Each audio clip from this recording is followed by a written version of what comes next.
ain't deaf. Take it out the damn chain of command, or you can kiss my lily white eyes. Coba kalian bayangin posisi ini, guys. Kalian ditinggal sendirian di atas atap gedung yang super panas. Tangan kanan diborgol ke pipa besi.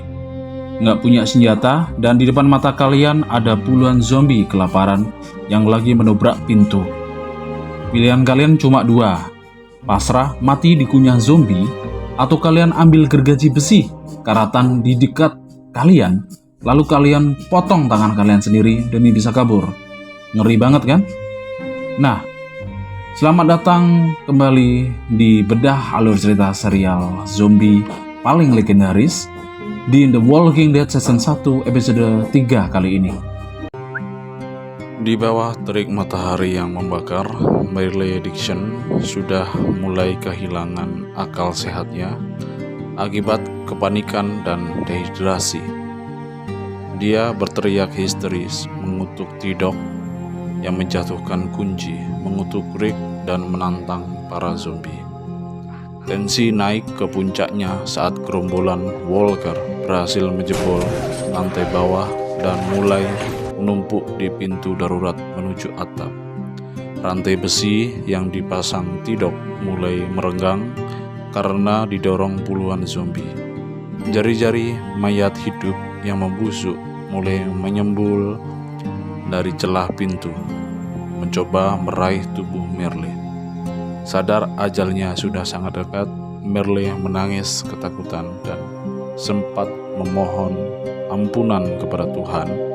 Namun, insting liarnya bangkit saat dia mulai melihat tas perkakas yang tertinggal di dekatnya. Di dalam tas itu ada sebuah gergaji besi yang berkarat. Marley meraih gergaji itu, menatap pergelangan tangannya sendiri dan mulai menggesekkan pisau gergaji ke dagingnya sambil berteriak histeris. Cerita berpindah ke kamp pengungsian di atas bukit batu. Di sini kita diperlihatkan sekilas kehidupan para penyintas seperti Dale yang berjaga di atas karavan serta Carol dan anaknya Sophia. Tiba-tiba Glenn datang mengendarai mobil sport merah dengan alarm yang berisik, disusul truk besar di belakangnya yang dikendarai oleh Rick, T-Dog, Andrea, dan Morales. Shane Walsh yang bertindak sebagai pemimpin langsung memarahi Glenn karena kebisingan itu bisa memancing para zombie. Namun kemarahan Shane langsung sirna saat Rick turun dari truk mengenakan seragam polisinya. Disinilah momen paling mengharukan terjadi. Carl dan Lori ternyata ada di camp itu. Carl yang melihat ayahnya masih hidup langsung berlari kencang dan melompat ke pelukan Rick. Disusul Lori yang menangis histeri. Mereka bertiga berpelukan di lantai, tidak percaya bahwa Rick bisa selamat dari koma di rumah sakit.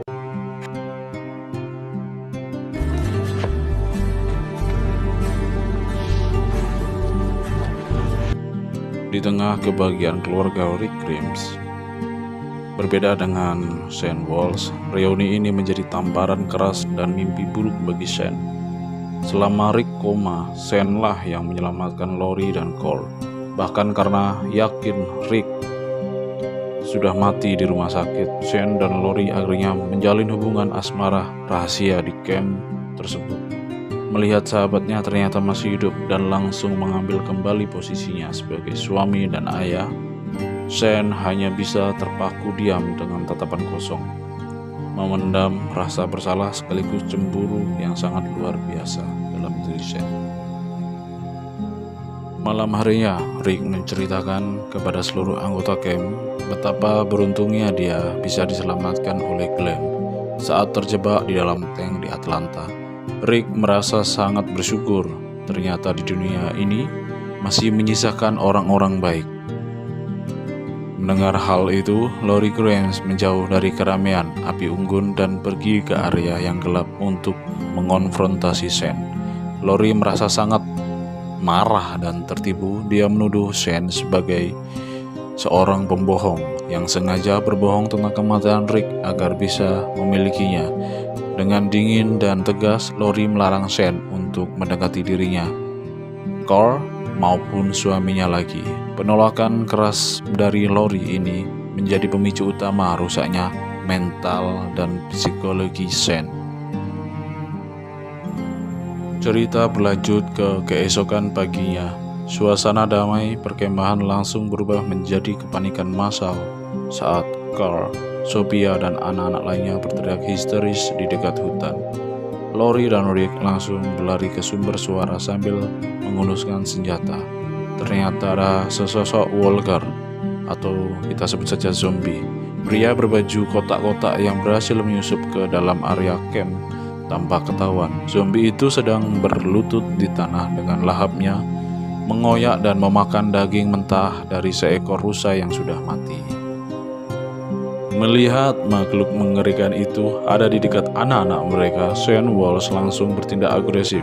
Dia menerjang zombie tersebut dan memukulnya berkali-kali menggunakan tongkat pemukul baseball hingga terjatuh. Rick dan beberapa pria lain ikut mengepung meskipun tubuhnya sudah babak belur dipukuli oleh Shane dan kawan-kawan. Zombie itu masih terus bergerak dan mencoba menggigit. Dale Howard akhirnya maju membawa kapak dan memenggal kepala zombie tersebut. Namun kejutan horor terjadi. Meskipun kepalanya sudah terpisah dari tubuhnya, mata zombie itu masih berkedip dan mulutnya masih mengunyah udara. Kejadian ini membuat para pengungsi menyadari betapa setianya ancaman mayat hidup ini.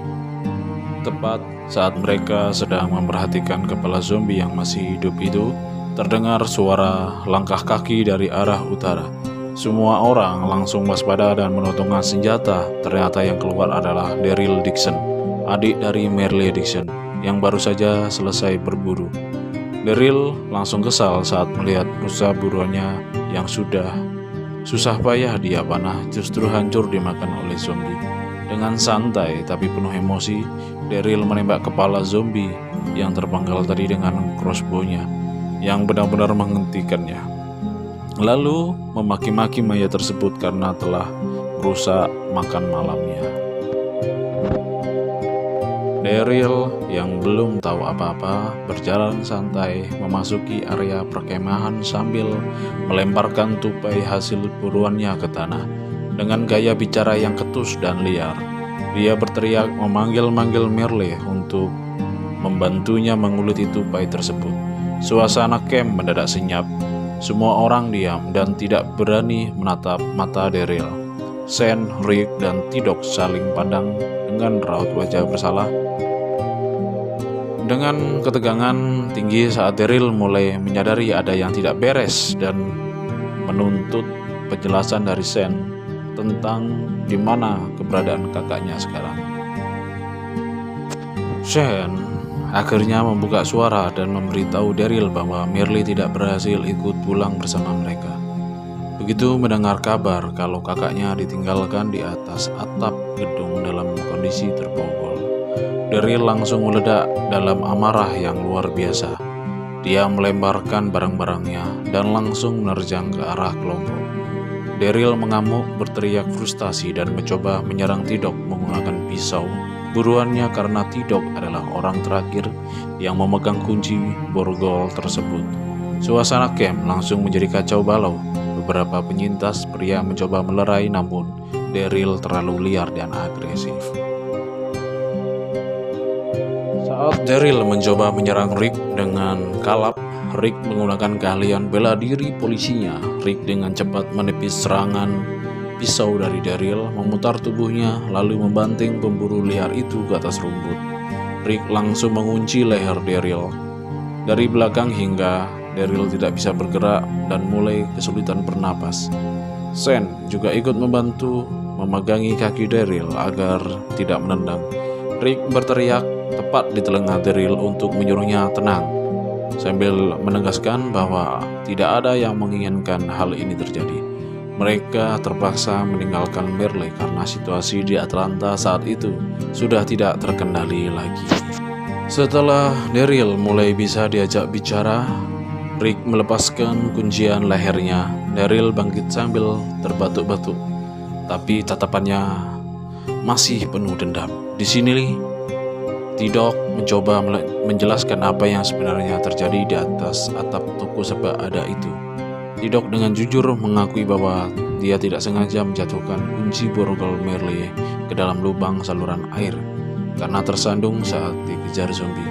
Namun T-Dog juga membela diri dengan mengatakan bahwa dia tidak sepenuhnya meninggalkan Merle begitu saja.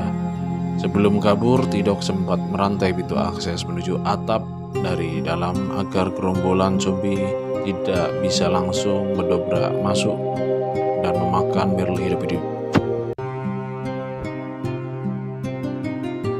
Mendengar penjelasan T-Dog, Daryl langsung menegaskan bahwa dia tidak peduli dengan alasan apapun dan akan langsung pergi ke Atlanta saat itu juga untuk menjemput kakaknya sendirian. Namun Rick menghentikannya. Mengejutkan semua orang di camp, Rick mengajukan diri untuk ikut kembali ke Atlanta. Bersama Daryl, Rick merasa memiliki beban moral sebagai penegak hukum dan dia tidak bisa membiarkan seorang manusia mati kelaparan di atas atap karena kesalahannya yang memborgol Merle. Dengan perdebatan sengit, ketika Shane langsung menentang keras keputusan Rick tersebut, menganggap tindakan kembali ke Atlanta adalah misi bunuh diri yang sangat bodoh. Shane menolak keras rencana Rick untuk kembali ke Atlanta demi menyelamatkan Merle Dixon, orang yang dianggap Shane sebagai beban dan racun bagi kelompok. Namun Rick akhirnya membeberkan alasan kedua yang jauh lebih penting bagi kelangsungan hidup seluruh camp. Rick menjelaskan bahwa tas kanvas berisi puluhan senjata api, ratusan amunisi, serta walkie-talkie miliknya masih tertinggal di dekat tank di jalan Atlanta. Tanpa senjata-senjata itu, camp mereka akan sangat rapuh jika sewaktu-waktu diserbu zombie. Walkie-talkie itu juga satu-satunya alat bagi Rick untuk memberitahu Morgan Jones, pria yang menyelamatkannya di episode 1. Agar tidak terjebak masuk ke kota Atlanta yang kini sudah jadi neraka. Meskipun penjelasannya masuk akal, Shane tetap tidak setuju dan menganggap Rick egois karena baru saja berkumpul dengan anak istrinya, tapi sudah mau pergi lagi bertaruh nyawa. Di dalam tenda, Lori meluapkan rasa frustasinya kepada Rick. Lori merasa sakit hati karena setelah mengira suaminya mati dan baru saja mendapatkan keajaiban melihatnya hidup kembali kemarin, hari ini Rick justru memilih pergi lagi demi seorang rasis seperti Merle Dixon dan sebuah tas senjata. Rick mencoba meyakinkan Lori bahwa semua ini dia lakukan demi melindungi Cole dan Lori di masa depan. Di luar tenda, tim penyelamat akhirnya resmi terbentuk. Selain Daryl Dixon, Glenn mengajukan diri untuk ikut karena dia yang paling tahu peta jalanan dan jalan tikus di Atlanta. T-Dog juga memutuskan ikut karena ia tidak bisa hidup tenang dengan bayangan telah meninggalkan Merle di atas atap. Dale Horvath bahkan meminjamkan alat pemotong besi untuk misi kali ini. Suasana camp sempat terasa normal saat para wanita berkumpul di pinggir danau untuk mencuci baju sambil bercanda mengenai barang-barang modern yang mereka rindukan, seperti mesin cuci dan vibrator. Namun, suasana hangat itu langsung rusak oleh kehadiran Ed Leiter, suami dari Carol yang kasar dan abusive. Ed yang sedang sakit mendatangi mereka dan memerintahkan Carol dengan kasar untuk berhenti mengobrol dan segera kembali ke tenda untuk mengurus barang-barangnya. Ketika Andrea mencoba membela Carol dan menegur sikap Ed yang tidak sopan, Ed justru menjadi semakin agresif dan mengancam para wanita tersebut. Carol yang ketakutan mencoba menenangkan suaminya agar tidak membuat keributan di tempat itu.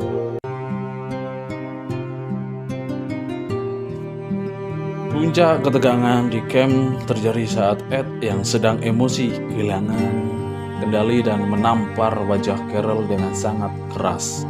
depan anak mereka, Sophia dan para wanita lainnya. Carol menangis terseduh-seduh sambil memegangi pipinya. Shane Walsh yang kebetulan lewat dan memang emosinya sudah di ujung tanduk akibat patah hati karena ditolak oleh Lori, melihat insiden penamparan ini sebagai tempat pelampiasan amarahnya yang terpendam, Shane langsung berlari kencang, menerjang Ed hingga jatuh ke tanah, dan langsung memukul wajah Ed secara brutal tanpa ampun. Shane menduduki tubuh Ed dan menghujani wajahnya dengan pukulan demi pukulan hingga muka Ed hancur mirip di game GTA, bonyok dan bersimpah darah segar. Carol menjerit-jerit memohon agar Shane berhenti memukul suaminya. Dengan adegan mencekam saat Shane mencengkeram baju Ed yang sudah sekarat dan berbisik mengancam Ed, "Jika kamu mengangkat tanganmu lagi pada istrimu, anakmu, atau siapapun yang ada di camp ini, aku akan memukulmu sampai mati. Paham?" Ed hanya bisa mengangguk lemah dalam kondisi wajahnya yang sudah hancur total. Cerita berpindah dari konflik berdarah di camp langsung ke batas kota Atlanta. Hari sudah mulai gelap dan kabut tebal menyelimuti jalan yang dipenuhi bangkai mobil. Rick, Daryl, Glenn, dan Tidok turun dari truk dan mempersiapkan senjata mereka. Tim bergerak cepat dengan taktik gerilya. Glenn membawa mereka ke sebuah pagar pembatas kawat di dekat jalur kereta api bawah tanah. Menggunakan alat pemotong besi yang dipinjamkan oleh Dale, mereka memotong kawat tersebut untuk membuat jalan masuk. Mereka kemudian berhasil mencapai pintu darurat bagian belakang dari toko serba ada. Gedung yang sama tempat Merle ditinggalkan sebelum masuk. Glenn meninggalkan semuanya bahwa jalan keluar mereka nanti harus lewat rute yang sama dan mereka tidak boleh sampai terpisah. Begitu itu dibuka, suasana di dalam gedung sangat gelap, pengap, dan dipenuhi bau busuk yang sangat menyengat. Tim mulai melangkah menaiki anak tangga satu persatu menuju lantai atap. Tensi penonton dibuat naik di bagian ini karena setiap kali ada suara gesekan kecil atau langkah kaki karena langsung berhenti dan bersiap menembak. Daryl Dixon yang sudah nggak sabaran mulai bergerak lebih agresif di depan demi bisa cepat sampai ke kakaknya. Di beberapa sudut tangga mereka melihat bercak darah dan sisa-sisa pakaian yang robek, menandakan kalau tempat ini memang sempat dilewati oleh gerombolan zombie tempo hari. Tidok terlihat sangat tegang karena dia tahu betul seberapa parah situasi di atas atap saat dia merantai pintunya kemarin. Akhirnya mereka sampai di depan pintu akses menuju atap. Rantai besi yang dipasang oleh Tidok masih melilit gagang pintu, membuktikan kalau belum ada orang atau zombie yang berhasil mendobrak dari arah luar. Daryl langsung maju paling depan. Tanpa rasa takut, dia mengangkat kapaknya dan dengan satu hantaman keras dia mulai memotong rantai tersebut agar pintu bisa terbuka. Rick dengan Glenn langsung mengambil posisi siaga di belakang Daryl, mengarahkan senjata mereka ke arah pintu, berjaga-jaga kalau ada kejutan mengerikan atau sebuah zombie dari balik atap. Begitu rantai putus, Daryl langsung mendobrak pintu dan berlari ke area terbuka di atas atap sambil membawa kapak. Saat bertarung, dia berteriak-teriak memanggil nama Merle, namun suasana di atas atap sangat sunyi, gersang, dan tidak ada tanda-tanda kehidupan. Kemudian, mereka bergerak secara sistematis menyorot ke arah pipa besi tempat Merle diikat. Daryl mendadak berhenti, kapaknya terjatuh dan dia langsung berlutut sambil berteriak histeris penuh kepedihan. Rick, Glenn, dan Tidok yang menyusul di belakangnya langsung terpaku syok. Di sana Merle sudah tidak ada. Yang tersisa hanyalah sepasang borgol baja yang masih terkunci rapat pada sepotong pergelangan tangan manusia yang terputus secara kasar. darah segar yang sudah menghitam mengenang di semen. Dan di sampingnya tergeletak sebuah gergaji besi berlumuran darah. Merle terlihat. Guys, kalau kita tarik kesimpulan pada episode 3 yang berjudul Tale It to the Frog, ini sebenarnya bukan lagi cerita tentang bagaimana cara manusia kabur dari jaran zombie, tapi ini adalah awal dari rusaknya mental dan psikologi para manusia yang masih hidup. Di satu sisi, kita melihat keajaiban yang luar biasa saat Rick bisa berkumpul lagi dengan anak istrinya. Tapi di sisi lain, kebahagiaan Rick justru menjadi awal dari kehancuran mental Shane. Cinta segitiga ini diam-diam menjadi bom waktu yang siap meledak kapan saja. Lalu kita juga diperlihatkan betapa mengerikannya insting bertahan hidup manusia lewat sosok Merle Dixon. Dia membuktikan kalau dunia yang baru ini, demi selembar nyawa, manusia bahkan tega memutilasi tubuhnya sendiri. Dan puncaknya, kembalinya justru membuka babak baru bahwa ancaman terbesar sekarang bukan lagi mayat hidup, melainkan sesama manusia yang saling berebut wilayah dan kekuasaan. Dari episode kali ini ada sebuah pesan mendalam yang bisa kita renungkan bareng-bareng. Kiamat zombie mungkin bisa menghancurkan dunia dan peradaban manusia, tapi yang paling berbahaya adalah ketika ketakutan dan ego perlahan-lahan mulai menghancurkan sisi kemanusiaan yang ada di dalam diri kita. Di dunia yang normal, kita sering mempermasalahkan perbedaan warna kulit, kasta, atau masa lalu seseorang. Tapi di dunia The Walking Dead, semua disadarkan oleh satu hal, udah gak ada lagi waktu buat saling membenci, karena musuh kita sebenarnya adalah kematian itu sendiri. Siapa yang lebih kehilangan akal sehat dan rasa empatinya, maka dia adalah orang pertama yang akan kalah oleh keadaan. Jadi, buat kalian yang lagi berjuang di dunia nyata saat ini, sekeras apapun keadaan menekan kalian, jangan pernah kehilangan jati diri dan kebaikan kalian ya. Oke guys, itu akhir dari pembahasan kita untuk episode 3. Di video selanjutnya kita bakal melihat aksi nekat Rick dan Daryl menyerbu markas gangster demi menyelamatkan Glenn yang diculik. Jadi, pastikan kalian udah klik subscribe dan nyalain loncengnya biar gak ketinggalan. Jangan lupa juga buat klik like kalau kalian suka sama video ini. Dan tulis kolom komentar pendapat kalian tentang kegilaan Merle Dixon tadi. Terima kasih udah menonton sampai habis ya. Stay safe dan sampai jumpa di video alur cerita berikutnya. Bye-bye.